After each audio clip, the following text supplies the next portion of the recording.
Welcome back, Equity Warriors. Thanks for tuning in to today's episode.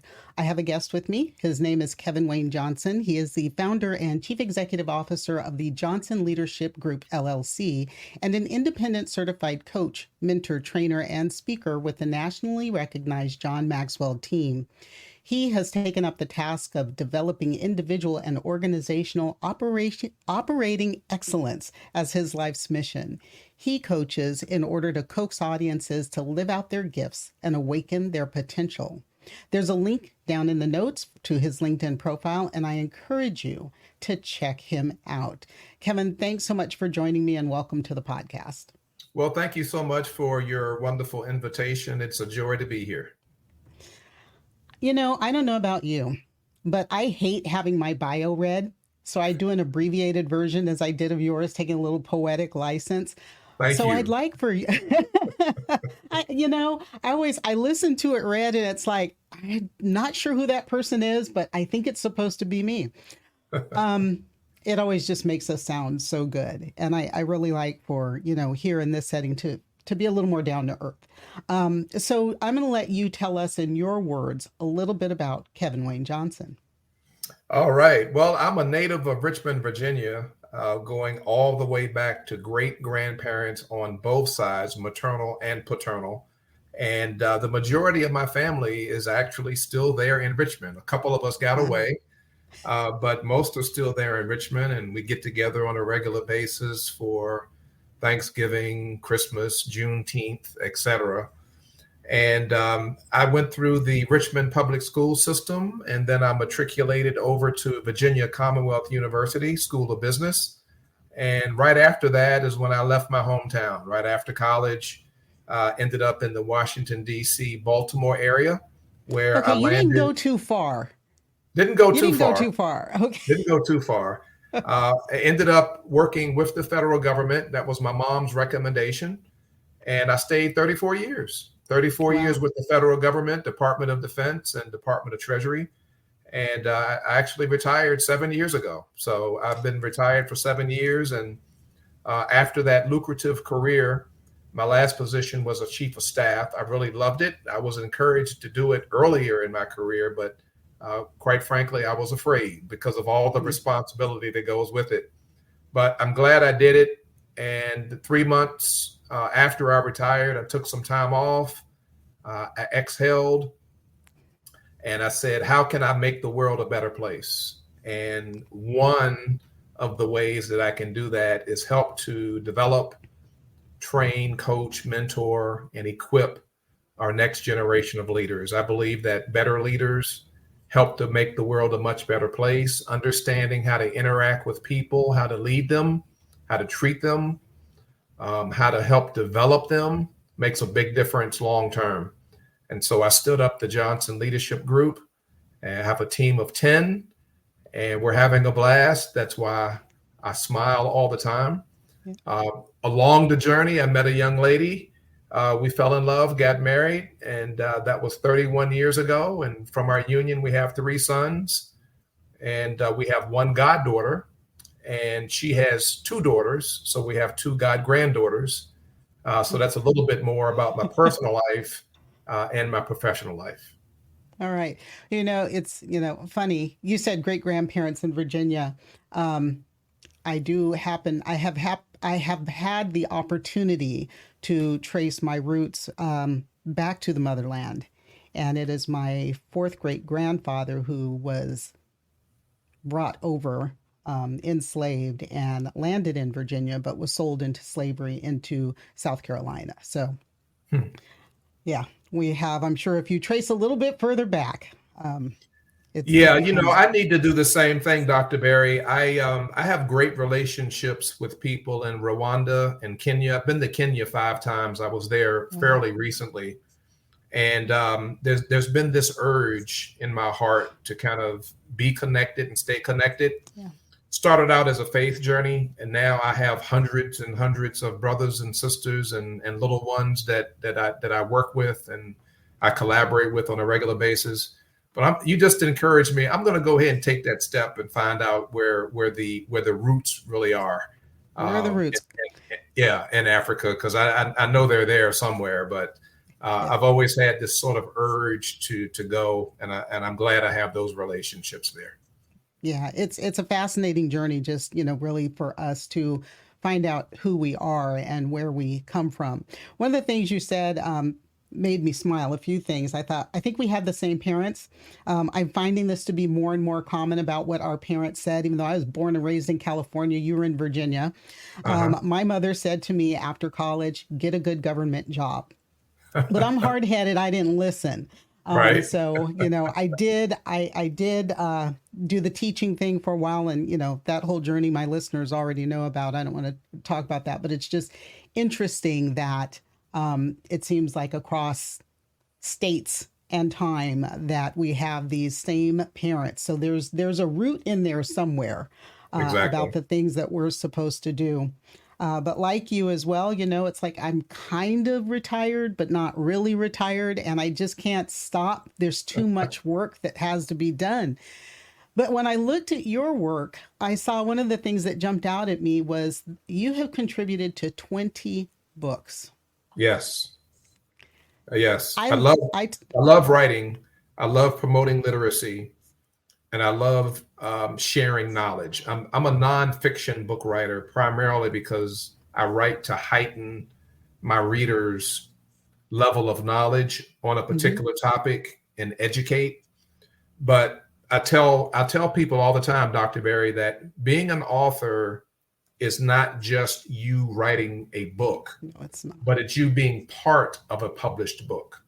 So I'm in a season of my life where when I get invitations to be a part of a collaboration of a book, I usually say yeah, because I can find time to write one chapter to Yeah. contribute my story. So that's part of how I do it. That's part of my journey. The other part of the journey is from time to time, I do sit down and actually write the full book. So I've written books on topics of faith, finance, blended families, men, leadership, global book marketing, how to write in terms of improving your craft. And it's all with the intent of educating my audience.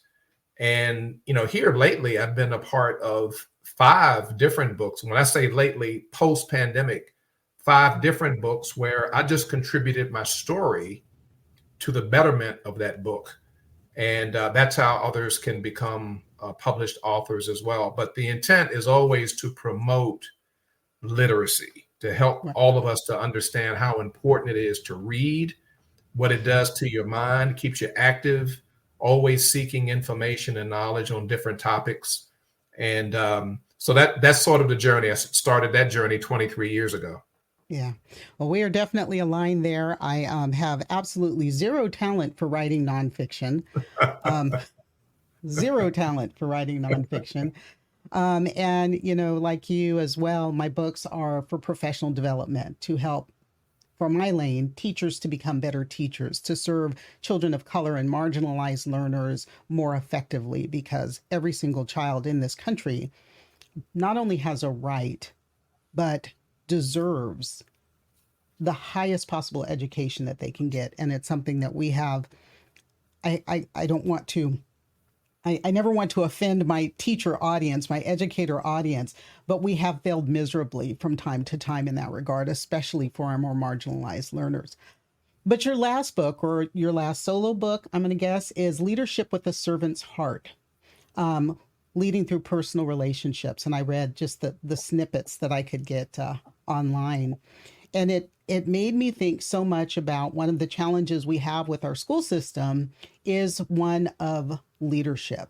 Once upon a time in high school, this goes way back, I was mayor for a day. I don't know how I got selected for that honor in our city. And I sat down with our city's mayor. And one of the things that he said to me that I remember 40 something years later is the fish stinks from the head down. Mm-hmm. Old school Italian guy, real cool. And he just kept saying, the fish stinks from the head down. It's always an issue of leadership when there is a challenge or a problem. I hate to say problem. Cancer's a problem. Anything else is a challenge because we know we can fix it with our public school systems and education. So you work with school districts, school district leaders. What Exactly. was what is the one thing, if this podcast were to go to every single school district leader in the country, what is the one thing that you would want them to hear, to take in, and to do something about? Well, it would be the same message, quite frankly, for the general audience, but specifically as it relates to public education, we have to remember that what's key to human behavior is what we see. So leading by example, more so than what we actually say, more times than not can be the differentiator in terms of leading people, having them to understand the message that you're trying to send, being an effective communicator. It's what we do that people are really watching. And that's just core to human behavior. It's part of how we're created. We're watching, and people are learning. People are gaining insight on what to do, what not to do, based on what they see. So from the principal to the assistant principal to the actual teacher, and I even have conversations with the administrators, and even how we go about managing the lunchrooms, the students are always watching. I share this with the institutions of higher learning as well. When I'm in the graduate classes and in the undergraduate classes, I'm always reminding the students, I'm always reminding the professors, the deans, the assistant deans, and everybody else in between, that it's not always just what we say, but more times than not, it's what we do. And that can be carried over into our personal lives as well as our professional lives. And it gives people something to think about. It really does. If you want to see a particular behavior modeled, then demonstrate that particular behavior. If you want to see or try to project a certain mannerism or a certain attitude or a mindset, whatever it might be, have the students see you do that first.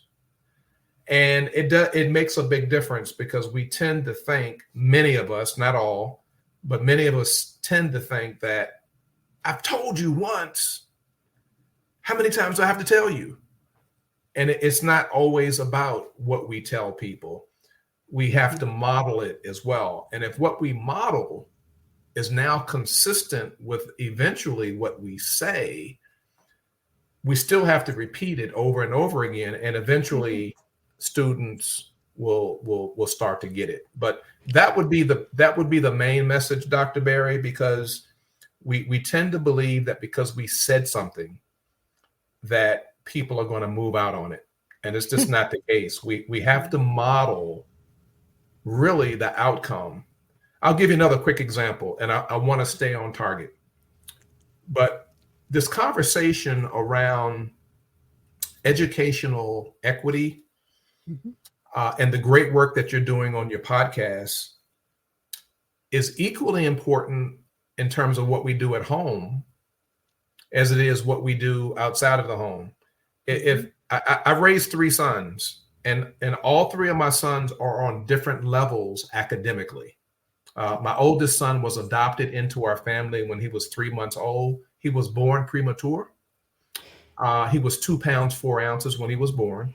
We did not want him to go through the foster care system, so we brought him into our lives. I named him after me, but his neurologist told us that he might have some complications neurologically because of this premature birth, and we had to keep our eye on it. And sure enough, academically, he was average at best. My middle son, he's an academic guy. He went to Hampton University, graduated with honors, went to the University of South Carolina to get his master's degree in social work, graduated with honors. And when he was a young guy, we never had to tell him to put his backpack down, stop what you're doing, and do your homework. He just always came home and did his homework. That's just who he is. And then my baby boy at 2 years of age was diagnosed with autism. So that's a whole nother area that I had to navigate with the public school system in terms of negotiating on his behalf, advocating for him, serving him, loving him, etc. And so I dealt with that in the home. And all 3 of these guys had to be dealt with differently. But the differentiator, at least in my humble opinion, was what I did more so than what I said. And I would just be the example of what a good student looks like. A good student looks like your dad going to work to earn money to take care of you, your dad taking you to your different events to support you, your dad demonstrating without actually saying I love you, but demonstrating through my service and my care and my honor and value for you that I love you.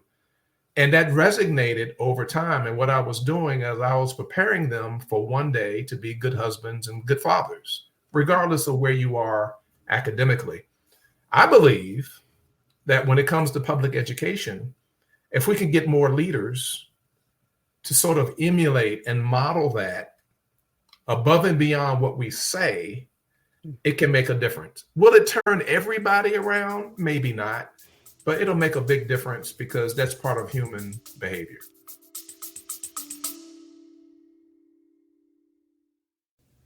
Hey there, Equity Warriors. I want to take a quick moment to share something exciting with you. You know how passionate I am about equity in education, right? Well, I've created a special space, a safe space, where we can dive even deeper into these crucial topics. It's our Patreon channel, and I'd love for you to join me there. Here's why it's so awesome.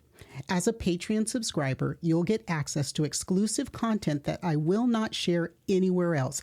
I'm talking additional insights, workshops like you would get in regular professional learning sessions, resources that can really amplify your impact in education. But it's more than just extra content. By subscribing, you are directly supporting our mission. You're helping to create more valuable discussions and resources that you've come to love. You're part of the change we're making in educational systems. And let me tell you, our Patreon community, it is something special. It's a place where passionate educators and advocates can come together, share ideas, and drive real change.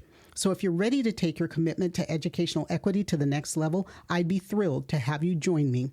Just head over to patreon.com/3E podcast. That's patreon.com/3E podcast. Remember, your support means the world to me, and it helps me continue this important work. Together, we can create the educational system all our students deserve. Thanks for considering, and now let's get back to the episode.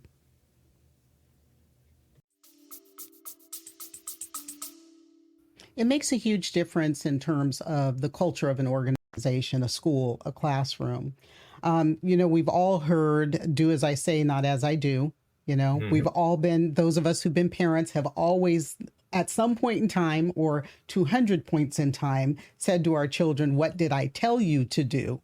But they're always watching, and they may not say it, but in their heads, at some point in time, they have thought to themselves, but knew enough not to voice it. But that's not how you did.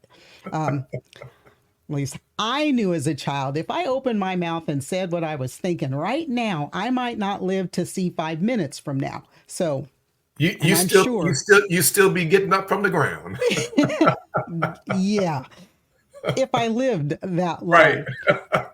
So it's so true that what is good for behavior in terms of those who lead classrooms, whether you are a classroom educator, a principal, a district administrator, is about leadership. We talk a lot about classroom management. We do in the education space, and I don't know if you know, my doctorate's in educational leadership. So that difference between servant leaders and charismatic leaders, and the difference between leadership and management. You can manage by walking around, but you can also lead by walking around, showing people that you're out there, that you care, that you're involved, that you're willing and ready to listen. Similar experiences I had leading my own classroom. My kids knew I was tough. I was like, everybody thought I was the meanest teacher in the school unless they were my student, in which case they knew I was tough, but I was tough because I cared. And for many kids, that classroom, that school is the most stable environment they have in their lives. So if we're not doing it for them there, we cannot blame the parents, the caregivers, because that's a generation that we have already failed once before. At least that's Absolutely. my humble opinion. Yep. No, I agree. My head is going north and south. I'm nodding north and south the entire time you're talking. I agree. Everything rises and falls on leadership. Yeah. And a lot of people just don't know that. So part of our job is to educate, again, using the word again, heighten the level of awareness and getting us to have a different perspective and viewpoint on some strategies and principles that actually work. And that's really what your podcast is all about. This whole public education piece, we've got to do better, but at the same time, we've got to help people to understand how to do better. Yeah. And so it's a partnership and it's a collaboration. And that's why I do the work that I do. So that's an interesting story. So I have the same story as you do, Dr. Berry. If I had spoken up and given my thoughts on what's really happening in the home as a child, I would not be your guest today. I wouldn't have a show if I had said it. I can tell you that much. My mother believed in spare the rod, spoil the child, and none of us were spoiled. That is absolutely for sure. And 3 out of 4 of us turned out okay. That's right. We survived it. We survived it. We did. I tell this generation, there is a such thing as chores. Yeah. Yeah. And you don't get paid for them. Yeah. You don't get paid for them. Right. My kids would, when I was raising my baby is now 32. My oldest is 37. I have a bonus child in there in the middle. And every once in a while they would say, can we get allowance? And I said, allowance is social welfare. And that's not happening in this house. You're going to learn how to work. And if you do above and beyond, maybe we'll talk about compensating you a little extra. But right now your allowance is food, clothing, shelter, your extracurricular activities that I pay for or drive you to and from. And that kind of ended that. And it's funny now to hear my daughter, my oldest, the only one that has a child. We have one 16-year-old grandson. Yeah, he's 16, rising junior, just started his junior year in high school. To hear her say the same things to him that I said to her, that she used to roll her eyes at and say, God, when I'm a parent, I am never going to say those things. Right. Right. So there's, that a lot of that sort of wraps around the topic of accountability, which I know is something else that you focus on. And for me, when I'm looking at school systems, accountability goes beyond the accountability to the state for test scores, for graduation rates.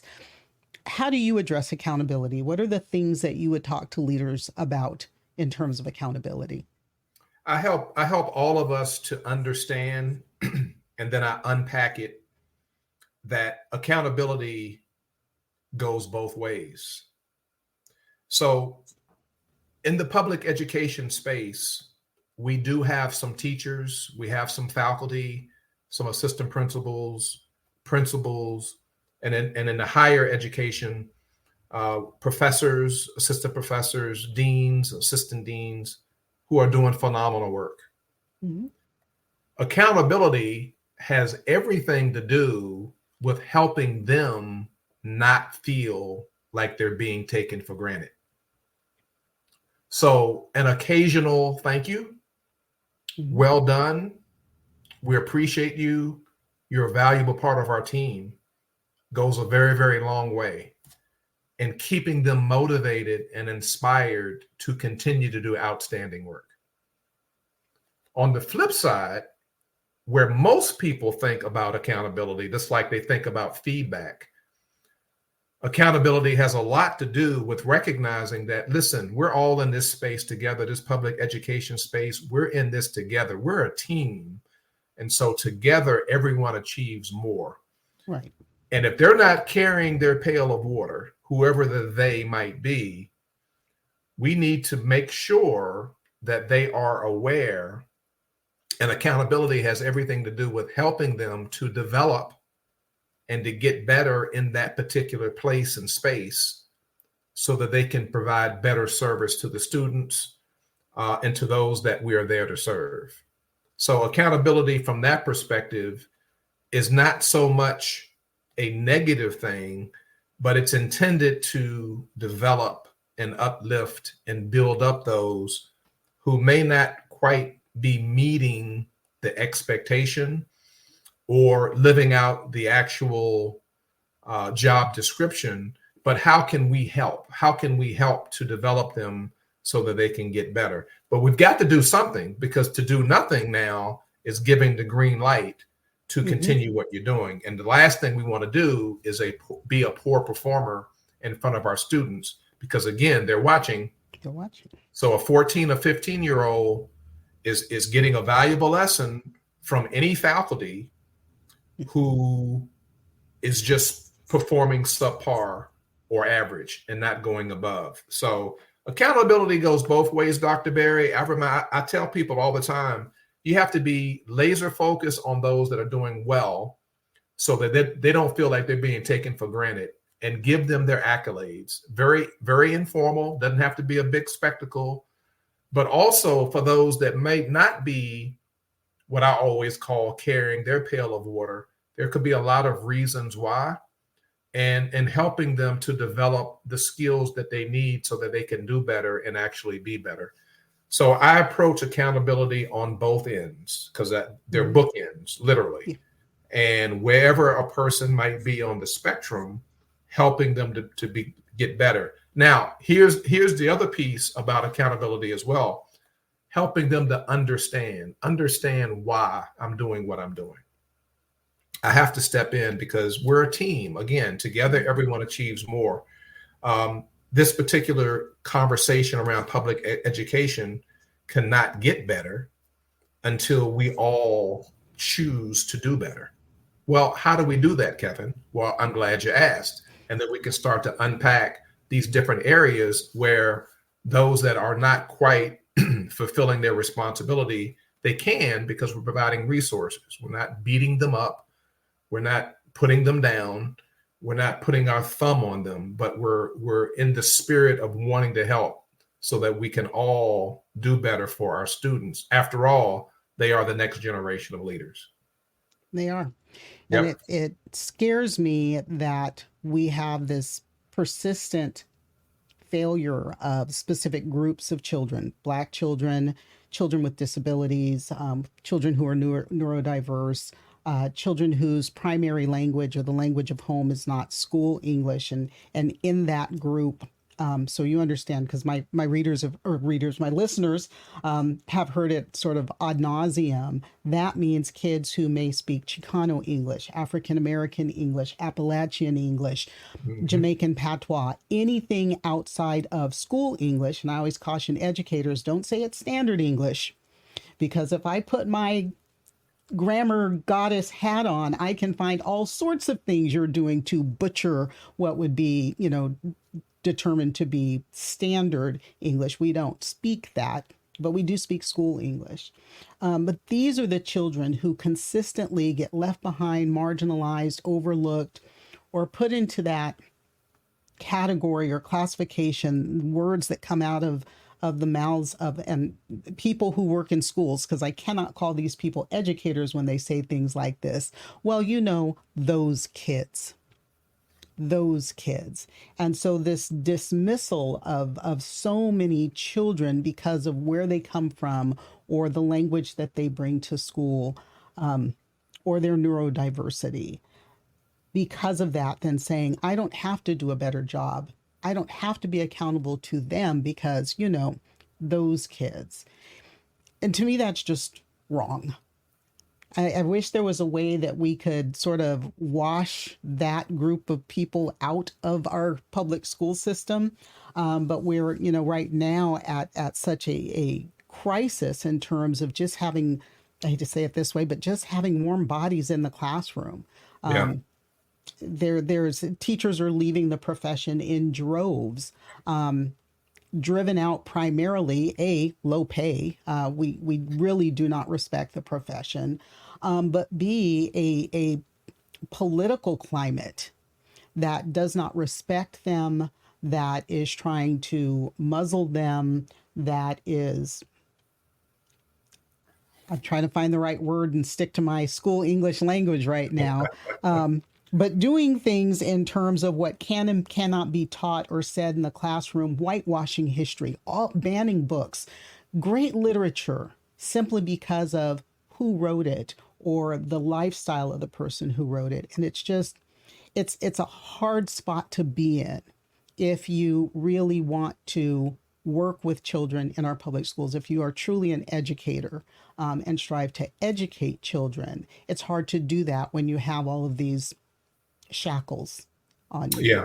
Yeah, yeah, you're on point. And one of the ways when I have conversations in this space, one of the ways to help to improve all of the above would be not so much at the national level, but to kind of break it down to the county level, having a conversation with our county executives and the superintendent of schools, who typically reports to the county executive, to say, here are some things that we can do to make things better above and beyond pay and benefits, but let's also be more equitable, your lane, educational equity, in terms of the constituents that we serve here.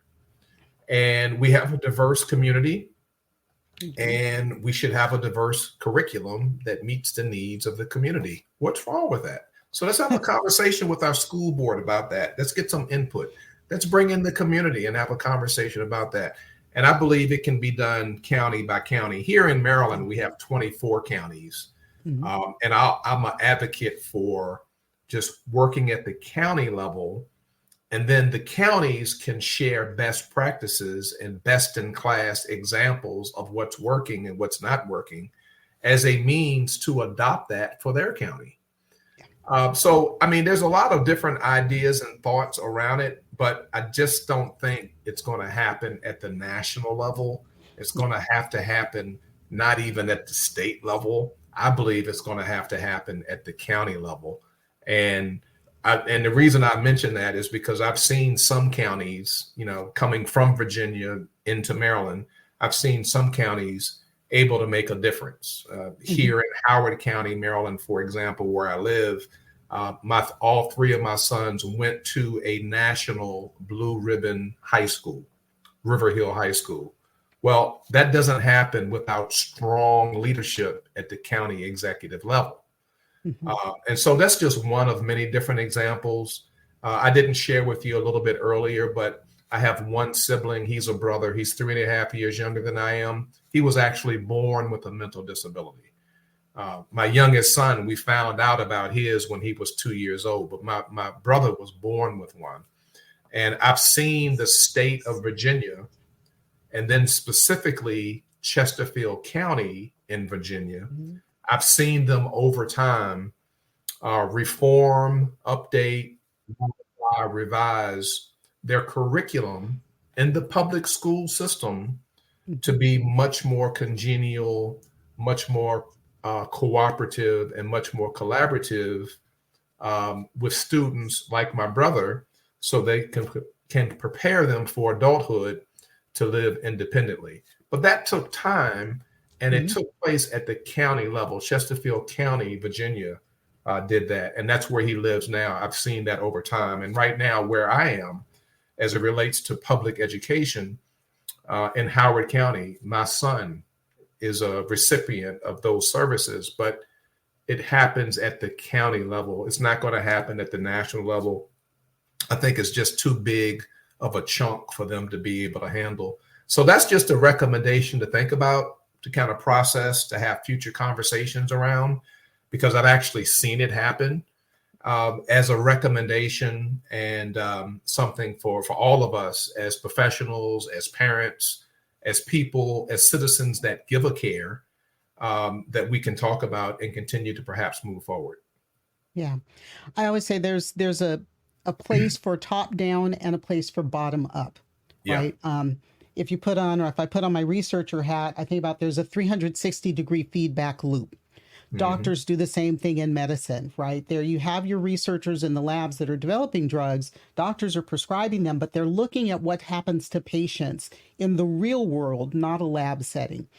teachers can do the same thing. We're looking at how these changes in curriculum impact our real students in the real classrooms on a day-to-day basis. And so it's up to you folks that are in the classroom standing in front of 20, 30, I hate to say sometimes 40 faces, to speak up and let folks know what is and is not working in your schools, as well as, I'll say, at the national level, to have standards of accountability so that in places, I'm not going to name the names of states, I do that on various episodes of the podcast, y'all know who's misbehaving, that are really doing damage to children at the state and local level for political gain, right? So at the very top, we do have to have some accountability at that level to make sure that children are not being harmed. At the classroom level, we have to have teachers who are equity warriors, who are willing to step up and say, you know what, this isn't right. This should not happen to children in my classroom. We're damaging children. And that's one thing that I absolutely will not abide by, is to see children damaged because of the behavior of adults. And that's why I keep podcasting, because it just keeps happening. Yeah. And especially when you mention, for political reasons, that should not be a motivator. I know it is, because you're dealing with people, but that should not be a factor that's in here. Because again, getting people to think, getting people to have a mindset that we are preparing our next generation to carry. They're going to take this baton and run with it based on what we teach them, based on the examples that we show them, how we treated them, the curricular that we taught to them. I mean, all of these different factors go a very, very long way in life. I just got back from the Summer Olympics in Paris, and people always ask me, Kevin, who was your favorite teacher? And I have two. My 11th grade English 101 teacher, Mrs. Atkins, was one of my favorites. That's because of the time of my life that she came into my life. It was perfect. And then my 4th grade French teacher, Miss Taylor. Miss Taylor was a gem. She was a sweetheart. And that's where I first started to take the language French when I was in the 4th grade. I took it all the way through high school and then 1 year of college. And so here I am, post a federal government career in the second season of my life. And I'm in Paris, France, just speaking French. Bonjour, monsieur. Bonjour, madame. Comment vas-tu aujourd'hui? Je m'appelle Kevin. Quelle heure est-il maintenant, s'il te plaît? I mean, we're just going on. It was because of my teacher in the public school system. So it makes a difference. And that's just a message, Dr. Berry, that you just have to keep resonating and keep pushing and keep being passionate about. You'll change one mind at a time. One at a time. That one mind will go out and change 5 minds. And those 5 minds will go out and change 25 minds. And after a while, you'll start to see that the work that you're doing is not in vain, but it's actually paying off. Yeah. Our ancestors are the ones who started or held the belief of each one teach one, right? That community spirit. And it's something that I've been reminding my audience. If we each one will text one person after you listen to this podcast and say, hey, you know what? You need to listen to this. There's something in here for you. Then we are continuing. And if not one, like you said, 5, text 5. I'm going to raise my standard here. Text 5 people about this podcast episode and tell them they need to listen to this. And maybe they need to bring you in to their system to help develop their leaders. I want to ask you, what is the missing ingredient that most leaders don't know?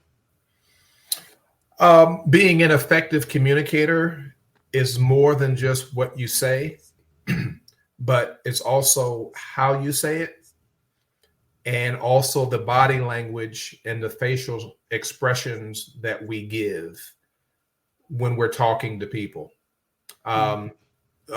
there's a whole lot to unpack in that brief statement.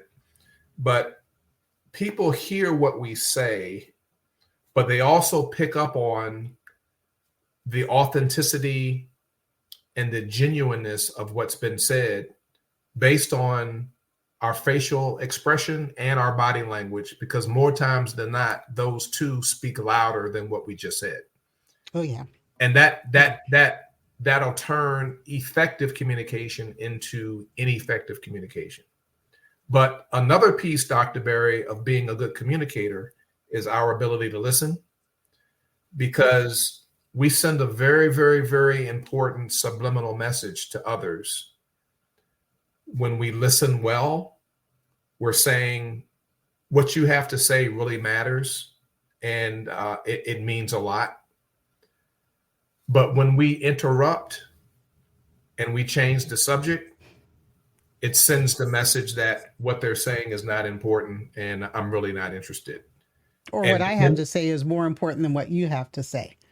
And depending on the person, because we're living in a time right now, we got a lot of folks that have very, very thin skin. They get their little feelings hurt, and what it causes them to kind of shrink and kind of shut down.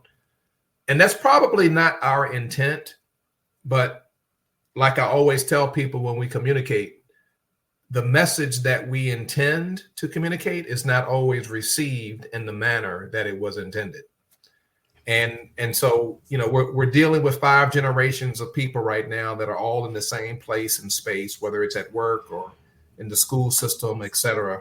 And we have some people who can take it, but we have a lot of people that have very thin skin for a lot of different reasons, and they get the little feelings hurt real fast. So that is a very, very important topic that we spend a lot of time on, because oftentimes we walk away, we scratch our head, and we wondering, you know, what does it take for this person to get it? And I reversed that, and I said, what does it take for you to communicate effectively to that person or to that group? Because we tend to think it's them without realizing potentially it's us. Yeah. And it makes a good difference in this space. So there's a lot of moving parts, a lot of nuances, a lot of things to think about. We don't have to be doormats to be effective. Being compassionate and empathetic does not make you weak, but we live in a space and a place where we just have to be a little bit more intentional when it comes to our students, and being able to meet them where they are requires more patience, more understanding, different ways of communicating. And it is a lot. It's a big ask when you consider the pay and benefits and some of the other challenges that go through being an educator in today's time. I get it. I never said it was easy. The whole time we've been talking, I never said it was easy, but I do believe it can be accomplished. We just have to sort of modify. And I believe, you know, working at the county executive level down more so than the governor and his or her administration, because it's just too much of a bite for them. But at the county executive level, you can make a little bit more insight and a little bit more leeway. Yeah. So I think I shared with you that one of my sheroes, because I now have another one that is just like doing some amazing things in this country right now. But all my life, what I was raised with, what I was taught to understand, and a woman that I've always looked up to is Dr. Angela Davis. And she said, I'm no longer accepting the things I cannot change. I'm changing the things I cannot accept. And so I always ask my guest, what is that thing to you? What is that thing that you cannot accept? And what can folks who hear this podcast do to change and make it better? The one word that comes to mind is disrespect. That's why I do what I do. And that's why I share my personal stories with my audiences. I have one sibling. I didn't have any sisters. One brother, 3.5 years younger than I am, who was different. neurological challenges, born with a mental disability. The little children in the neighborhood thought it was cute. Oh, let's bully him because he's different. No, no, no, no, no. I had to learn early how to fight, how to advocate, how to negotiate on his behalf, because chronologically at his age, he was not the same as the other children his age. Fast forward, I get married, have 3 children. My baby boy is diagnosed with autism. And here we go again. Wash, rinse, repeat. I got to live this life all over again. So I'm continuing to help people to understand that you can't disrespect people because they're different. So if I see a person or a group of people being disrespected in any area, in my neighborhood, at school, in the workplace, in the business that I'm running, in my church, my social civic organization, I will always do something or say something, not so much to put that person down or to make them feel stupid, but as an opportunity to educate. Here's why it's not a good idea to disrespect somebody who's different. Yeah. That's the thing that drives me, and it's core to my life mission, because I've lived it all of my life. I learned about leadership from the time I was 4 years old. I had to lead my brother. I didn't share with you, but I will. My dad was a U.S. Marine. Well, he is a U.S. Marine. He's 86. He's doing well. You're always a Marine. He was away fighting in America's wars. So it was just me and mom raising my little brother. And, I had to learn about leadership as a little boy. And it carried over even today into the work that I'm doing. So that's the one word that comes to mind, Dr. Berry. I can't stand to see people disrespected, because it's rooted in misunderstanding and ignorance. And that's an opportunity to now educate. And this whole conversation around public education goes hand in hand. In part, that's what's happening. Students are being disrespected because there's different needs, and people don't always understand. And so it's kind of rooted in that, and helping our faculty and other members of the administration understand the implications of that is part of how I get them to listen. Yeah, that is wonderful. Beautiful, beautiful. Ladies and gentlemen, Equity Warriors, my guest today has been Kevin Wayne Johnson. Kevin, I want to thank you for joining me. I love the conversation. It's been compelling, enlightening, humorous, angering. Not anger at you, but anger at the things that go on in this world. So, Equity Warriors, I want to remind you to understand your assignment, because next week we continue to dissect Project 2025. This time we're focusing on what can happen to student and educator civil rights under the MAGA Republicans' evil, diabolical, nefarious, I could keep going, that plan. So join me. If you've got a question, text it to me. And as always, don't worry about the things you cannot change. Be informed, get informed, vote, and change the things you cannot and will not accept.